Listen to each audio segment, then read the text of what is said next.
আসসালামু আলাইকুম, আমন্ত্রণ জানাচ্ছি মাই টিভি রাতের সংবাদে। আপনাদের সঙ্গে আছি আমি আশিদারি। শুরুতেই জানাবো সংবাদ শিরোনাম। দেশে করোনায় আরও 60 জনের মৃত্যু, হাসপাতালে কমছে রোগীর চাপ। লকডাউনের সুফল বললেন বিশেষজ্ঞরা, স্বাস্থ্যবিধি মানার তাগিদ। দ্রুত গণপরিবহন চালুর চিন্তাভাবনা চলছে, জানালেন ওবায়দুল কাদের। স্বাভাবিক হচ্ছে রাজধানী ফুটপাতে জমজমাট ঈদ কেনাকাটা। করোনায় বর্তমান বিশ্বের সবচেয়ে নিরাপদ দেশ সিঙ্গাপুর। 53 দেশের তালিকায় বাংলাদেশ 41তম। বিপর্যস্ত ভারতের অবস্থান 30। র্যালি সমাবেশের মধ্য দিয়ে মহান মে দিবস পালিত। লকডাউনে ক্ষতিগ্রস্ত শ্রমিকদের ক্ষতিপূরণ প্রদান ও চাকরির নিশ্চয়তা দাবি।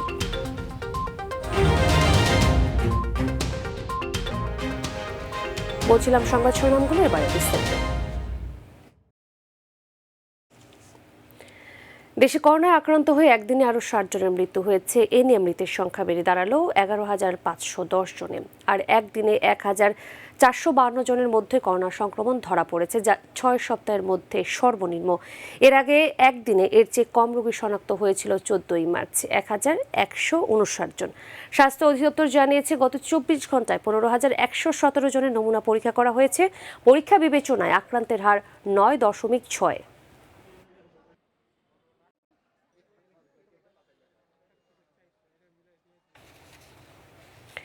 রাজধানীর হাসপাতালে কমে আসছে করোনা রোগীর চাপ। প্রতিদিনই খালি হচ্ছে বেড, জাগাচ্ছে নতুন আশা। বঙ্গবন্ধু শেখ মুজিব মেডিকেল বিশ্ববিদ্যালয়ের সাবেক উপাচার্য অধ্যাপক ডাক্তার কামরুল হাসান খান জানান, লকডাউনের সুফল পাচ্ছে দেশ। সম্পূর্ণ নিয়ন্ত্রণে আনতে স্বাস্থ্যবিধি মানার বিকল্প নেই বলেও জানান তিনি। এসএমআরএফের রিপোর্ট।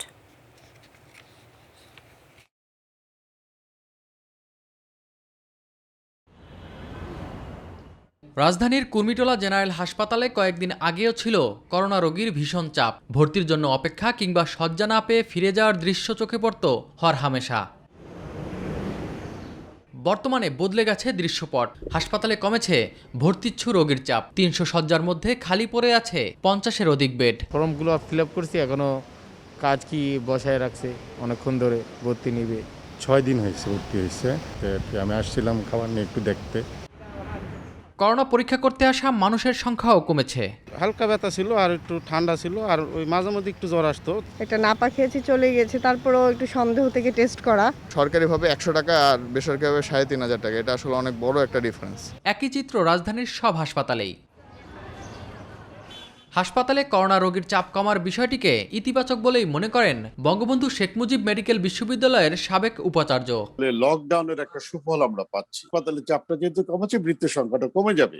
এই জায়গাটা আমাদের অব্যাহত রাখতে হবে, প্রথম কথা। দ্বিতীয় কথা হলো যে আমরা চাইবো পাশাপাশি যে পরীক্ষার হারটা যেন বেশি হয়।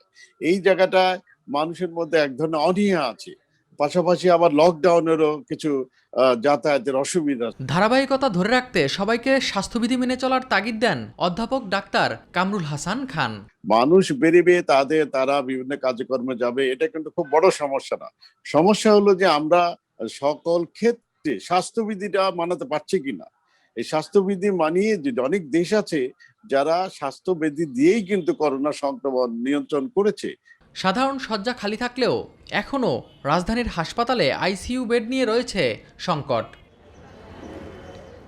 এস এম আরিফ, মাই টিভি, ঢাকা।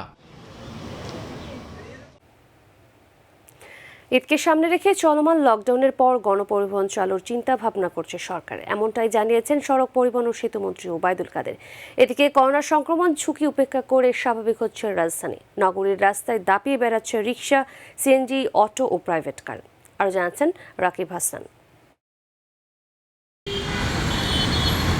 করোনার সংক্রমণ রোধে রাজধানীতে চলছে টানা তৃতীয় সপ্তাহের লকডাউন। তবে করোনা আর লকডাউনকে উপেক্ষা করেই আবারও আগের চেহারা ফিরতে শুরু করেছে রাজধানী। পরপর 3বার লকডাউনের মেয়াদ বাড়ানো হলেও মানুষের মধ্যে বাড়েনি সচেতনতা। বাসায় 5 জন খানিয়েলা আছে, কিন্তু লকডাউনের বাইরে আমরা ইনকাম নাই, আমাদের কোনো কামাই নাই। তারপরে মাঝে মাঝে বাইরেই আবার সামনে মাঝে মাঝে সার্জে ধরে মামলা দেয়। আসলে আমরা তো ক্ষুধার তাড়নায় বের হই। হ্যাঁ, আমরা এই যে চাকরি বাকরি নাই বিদায় এই যে ইন্টার কমপ্লিট করার পরেও বাইক চালাইতেছি। বাচ্চা কাচ্চারা চলতে পারি না, বাসা ভাড়া দিতে পারি না, অনেক এমন অবস্থা বাইতে যেতে পারি না অন্য মানে না বাইরে না গায়ে মরতো বাচ্চা কাচ্চা লিয়া। শুরুতে পুলিশের কঠোর নজরদারি থাকলেও ধীরে ধীরে তা শিথিল হয়েছে। কোথাও কোথাও সরিয়ে নেওয়া হয়েছে পুলিশি চেকপোস্ট। আমরা যদি চেকপোস্টে যাই, চেক করি, মানুষ এমন সব অজুহাত দাঁড় করায়, আসলে ওটাকে অনেক সময় অ্যাভয়েড করাও যায় না, আবার তাদের বিরুদ্ধে ব্যবস্থাও নেওয়া যায় না। প্রিয় লকডাউনের সেশন, এই সরকার ঘোষিত লকডাউন এখন আছে 5 তারিখ পর্যন্ত, কিন্তু এই 1 মে কারণে সম্ভবত গাড়ির সংখ্যা খুবই কম গাড়ি। সড়কে গণপরিবহন ছাড়া রিক্সা, সিএনজি, মোটরসাইকেল ও ব্যক্তিগত গাড়ি চলছে স্বাভাবিক দিনের মতোই। তবে লকডাউনের পর ঈদকে সামনে রেখে জনস্বার্থে গণপরিবহন চালুর ব্যাপারে সরকার চিন্তাভাবনা করছে বলে জানিয়েছেন সড়ক পরিবহন ও সেতুমন্ত্রী। লকডাউনের পর ঈদকে সামনে রেখে জনস্বার্থে কথা বিবেচনা রেখে সরকার গণপরিবহন চালুর ব্যাপারেও চিন্তাভাবনা করছে। এক ভিডিও বার্তায় আন্দোলন বিক্ষোভে না গিয়ে পরিবহন মালিক শ্রমিকদের ধৈর্য ধরার আহ্বান জানান ওবায়দুল কাদের। আন্দোলন বিক্ষোভে না গিয়ে আমি বাংলাদেশে পরিবহন শ্রমিক ভাইদের আপাতত ধৈর্য ধরার আহ্বান জানাচ্ছি। সরকারের পরবর্তী সিদ্ধান্ত জানার জন্য। রাকিব হাসান, মাইটিভি, ঢাকা। রাজধানী ফুটপাতগুলোতে জমে উঠেছে ঈদের কেনাকাটা। লকডাউন কিছুটা শিথিল হওয়ায় ক্রেতাদের ভিড় বাড়ছে। ব্যবসায়ীরা বলছেন ক্রেতা কম থাকায় এখনও কাঙ্ক্ষিত বিক্রি নেই, আর পণ্যের দাম বেশি রাখার অভিযোগ করেন ক্রেতারা। শিলি রোজা রিপোর্ট। নানা কায়দায় ক্রেতাদের আকৃষ্ট করার চেষ্টা ফুটপাতের ব্যবসায়ীদের।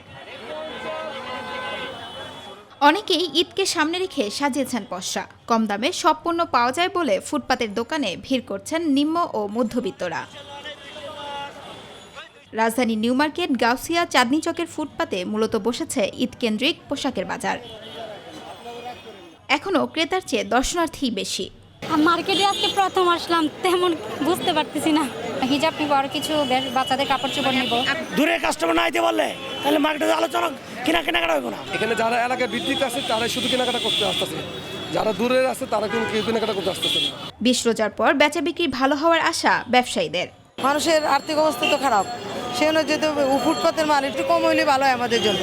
বেশি মনে হচ্ছে প্রতিবার 100 এরকম বা 10-20 টাকা বেশি নিত, এবারে যে প্রতিবার যেতে বেশি। এদিকে দাম বেশি হাঁকছেন বলে অভিযোগ ক্রেতাদের। বেচা কেনার চেয়ে পেরেশানটা বেশি আর কি, বুঝছেন।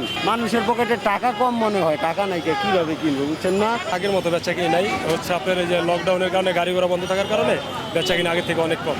বর্তমানে বেচা অনেকই খারাপ। লাস্টে 4-5 দিন যদি কিছু হয় তাহলে মোটামুটি আমাদের একটু চলবে। তবে ফুটপাতের ঈদ বাজারে স্বাস্থ্যবিধি ও সামাজিক দূরত্বের কোনো বালাই নেই। শিউলি রোজা, মাইটিভি, ঢাকা। করোনায় পর্যটক প্রবেশ নিষিদ্ধ থাকায় কক্সবাজার সমুদ্র সৈকত পেয়েছে নতুন নৈসর্গিক রূপ। সৈকতে মানুষের পদচারণা নেই, তাই অবাধে বিচরণ করছে লাল কাঁকড়া।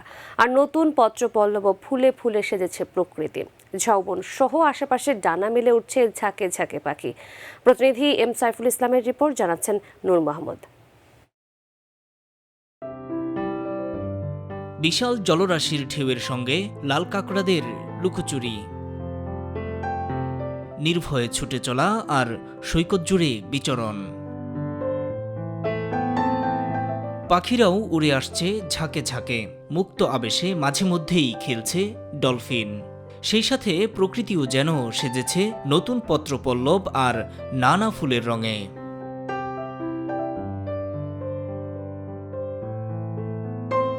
মহামারী করোনায় চলমান লকডাউনে পর্যটক প্রবেশ নিষিদ্ধ থাকায় বিশ্বের সবচেয়ে বড় সমুদ্র সৈকত কক্সবাজারে প্রকৃতি আর প্রাণীকুল যেন ফিরেছে আপন রূপে। লোক সমাগম বেশি হলেই তো কার্বন ডাইঅক্সাইড বেশি নির্গত হয়। এই জন্যই আমরা আমাদের ভাষায় বলি এই ঝাউ বাগান হচ্ছে কি কক্সবাজারের অক্সিজেন। মানুষ যখন ঘরবন্দি বেশি আছে তখন আবার কিছু কিছু স্বর্ণলতার আমাদের দেখা যাচ্ছে এবং লাল কাঁকড়া দৌড়াদৌড়ি করতে দেখা যাচ্ছে। জীববৈচিত্র্যের স্বাভাবিকতা রক্ষায় আলাদা জোন করার দাবি পরিবেশবাদীদের। কতগুলো 20 বাইক চলে হুন্ডা, আমার মনে হয় লক্ষ লক্ষ কাঁকড়া হত্যা করা হয়েছে হুন্ডার মাধ্যমে। প্রকৃতিটা সাজিয়ে নিয়েছে ভবিষ্যতেও যাতে কক্সবাজার পর্যটন সমাগম হলে বৈচিত্র্য অটুট রাখে সেই ব্যবস্থা যাতে প্রশাসন নেই। সুনির্দিষ্ট এলাকা নির্ধারণ করে ও সকল এলাকায় পর্যটক বিচরণের জন্য করে বাকি জায়গাটুকু জীববৈচিত্র্য সংরক্ষণের জন্য নির্ধারণ করা উচিত। সংশ্লিষ্টরা বলছেন প্রাকৃতিক পরিবেশ আর জীববৈচিত্র্য রক্ষায় নেওয়া হচ্ছে নানা পদক্ষেপ। কোনো ধরনের লোকজন যাতে প্রবেশ করতে না পারে আমরা জেলা প্রশাসনের আন্ডারে আমরা লাইফগার্ডরা সার্বক্ষণিক চেষ্টা করে যাচ্ছি। লাল কাঁকড়ার সংরক্ষণ, সমুদ্রলতার সংরক্ষণ, কচ্ছপ সংরক্ষণ, ডলফিনগুলোকে কাছে নিয়ে আসা, এগুলোর উপরে কিন্তু আমরা সিদ্ধান্ত নিয়েছি। বেড়া দিয়ে এগুলো আপাতত সংরক্ষণের চিহ্নিত করার জন্য ব্যবস্থা নিয়েছে। প্রায় 1 মাস ধরে কক্সবাজার সমুদ্র সৈকত সহ সব পর্যটন স্পটে নিষিদ্ধ রয়েছে পর্যটক প্রবেশ। নূর মোহাম্মদ, মাই টিভি নিউজ ডেস্ক। লকডাউনের ক্ষতিগ্রস্ত শ্রমিকদের ক্ষতিপূরণ প্রদান, সর্বনিম্ন মজুরি 20,000 টাকা নির্ধারণ ও চাকুরির নিশ্চয়তার দাবি জানিয়ে পালিত হচ্ছে শ্রমজীবী মানুষের অধিকার আদায়ের দিন মহান মে দিবস। এ উপলক্ষে রাজধানীতে র্যালি, শ্রমিক সমাবেশ ও আলোচনা সভার আয়োজন করে বিভিন্ন শ্রমিক সংগঠন। এস এম খোরশেদ আলমের রিপোর্ট।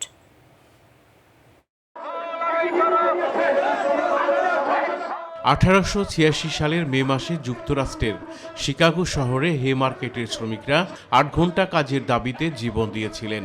শ্রমিকদের আত্মত্যাগের এই দিনকে তখন থেকে সারা বিশ্বে মে দিবস হিসেবে পালন করে আসছে।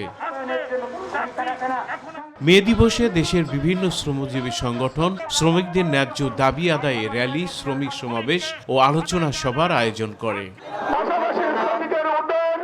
শ্রমিকদের ন্যায্য দাবির কথা তুলে ধরেন শ্রমিক নেতারা। আইএলওর যে কনভেনশনগুলো রয়েছে সেই কনভেনশনগুলো অনুসারে আমরা আমাদের অধিকারগুলো পাওয়ার জন্যই আমরা আজকে আবার নতুনভাবে সংগ্রাম গড়ে তোলার জন্য চেষ্টা করছি। এই করোনার লকডাউনে আমাদের জন্য কোনো নগদ সহায়তা কিংবা খাদ্য সহায়তা কিছুই নেই।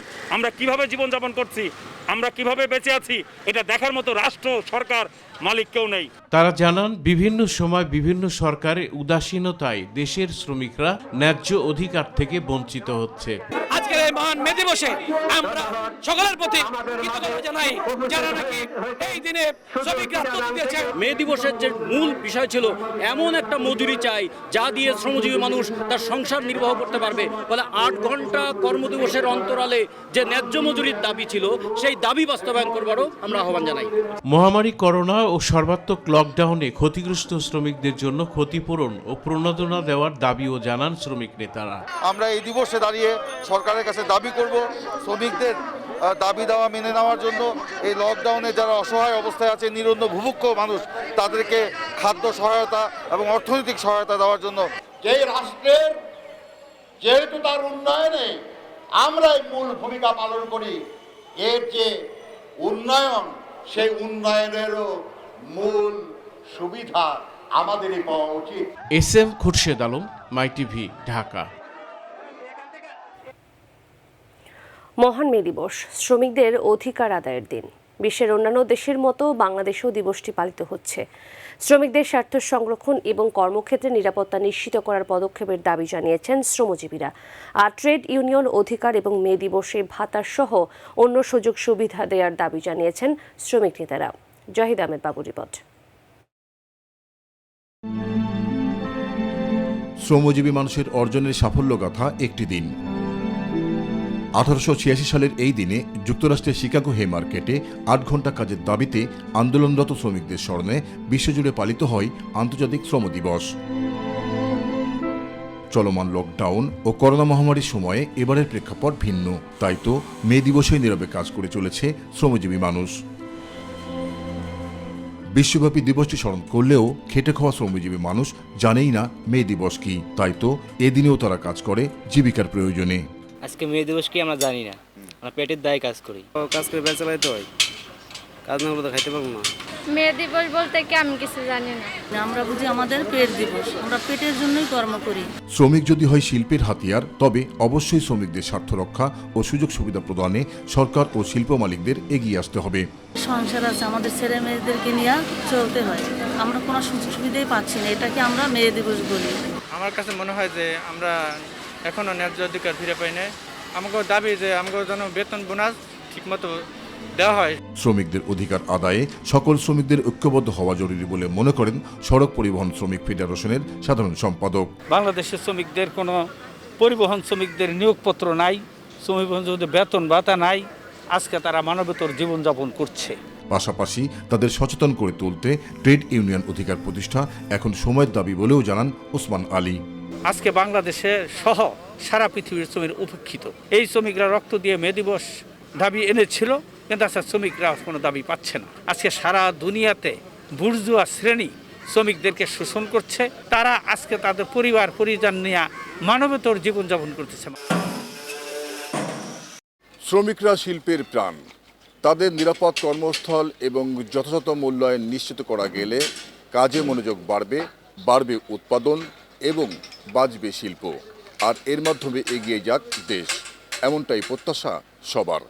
জাহিদ আহমেদ বাবু, মাই টিভি, ঢাকা। দেশের বেশ কিছু অঞ্চলে গত কয়েকদিনে হালকা বৃষ্টি হয়েছে, সে হিসেবে আজ বৃষ্টি কিছুটা বেশি হতে পারে। পাশাপাশি আগামী 3 দিন বৃষ্টি ও বজ্রসহ বৃষ্টির প্রবণতা বাড়তে পারে, ফলে তাপমাত্রা আরও কমবে। এসব তথ্য জানিয়েছে আবহাওয়া অফিস। কাল সকাল 9টা পর্যন্ত আবহাওয়ার পূর্বাভাসে বলা হয়েছে, ঢাকা, রাজশাহী, বরিশাল, খুলনা ও চট্টগ্রাম বিভাগের 2-1 জায়গায় অস্থায়ীভাবে দমকা ও ঝোড়ো হাওয়া সহ বজ্রবৃষ্টি হতে পারে। এছাড়া ঢাকা সহ কয়েকটি বিভাগের উপর দিয়ে মৃদু থেকে মাঝারি ধরনের তাপপ্রবাহ বয়ে যাচ্ছে, তা কোনো কোনো স্থান থেকে প্রশমিত হতে পারে। তবে সারা দেশে দিনের এবং রাতের তাপমাত্রা সামান্য হ্রাস পেতে পারে।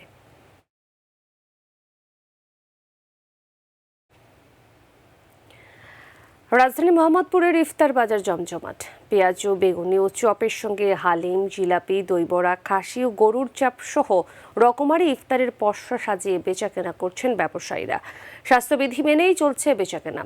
ইফতারের দাম ও মান নিয়ে সন্তুষ্ট ক্রেতারা। এসএম খোরশেদ আলমের রিপোর্ট।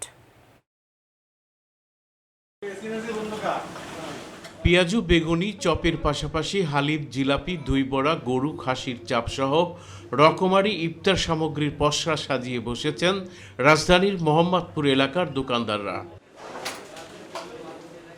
ক্রেতারা আসছেন স্বাস্থ্যবিধি ও সামাজিক দূরত্ব বজায় রেখেই কিনছেন পছন্দের ইফতার সামগ্রী।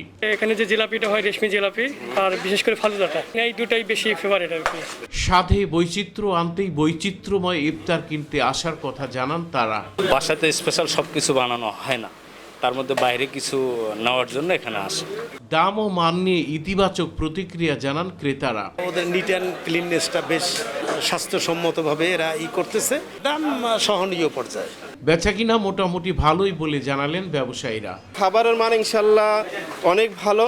আমরা যেসব ইনগ্রিডিয়েন্টগুলো ইউজ করতেছি সব অরিজিনাল জিনিস ইউজ করতেছি। আমাদের তেল, জাফরান, ঘি সব অরিজিনাল জিনিস ইউজ করতেছি, এবং কাস্টমারদেরকেও আমরা জানানোর চেষ্টা করছি যে আমাদের এখানে খাবারটা সম্পূর্ণ মানসম্মত। এসএম খোরশেদ আলম, মাই টিভি, ঢাকা। এর সঙ্গে শেষ করছি সংবাদ, তবে যাবার আগে সংবাদ শিরোনামগুলো জানিয়ে দিচ্ছি আরও একবার। দেশে করোনায় আরও 60 জনের মৃত্যু, হাসপাতালে কমছে রোগীর চাপ, লকডাউনের সুফল বললেন বিশেষজ্ঞরা, স্বাস্থ্যবিধি মানার তাগিদ। দ্রুত পরিবহন চালুর চিন্তা ভাবনা চলছে, জানালেন ওবায়দুল কাদের। স্বাভাবিক হচ্ছে রাজধানীর ফুটপাতে জমজমাট ঈদ কেনাকাটা। করোনায় বর্তমান বিশ্বের সবচেয়ে নিরাপদ দেশ সিঙ্গাপুর। 53 দেশের তালিকায় বাংলাদেশ 41তম, বিপর্যস্ত ভারতের অবস্থান 30। র্যালি সমাবেশের মধ্য দিয়ে মহান মে দিবস পালিত, লকডাউনে ক্ষতিগ্রস্ত শ্রমিকদের ক্ষতিপূরণ প্রদান ও চাকরি নিশ্চয়তা দাবি।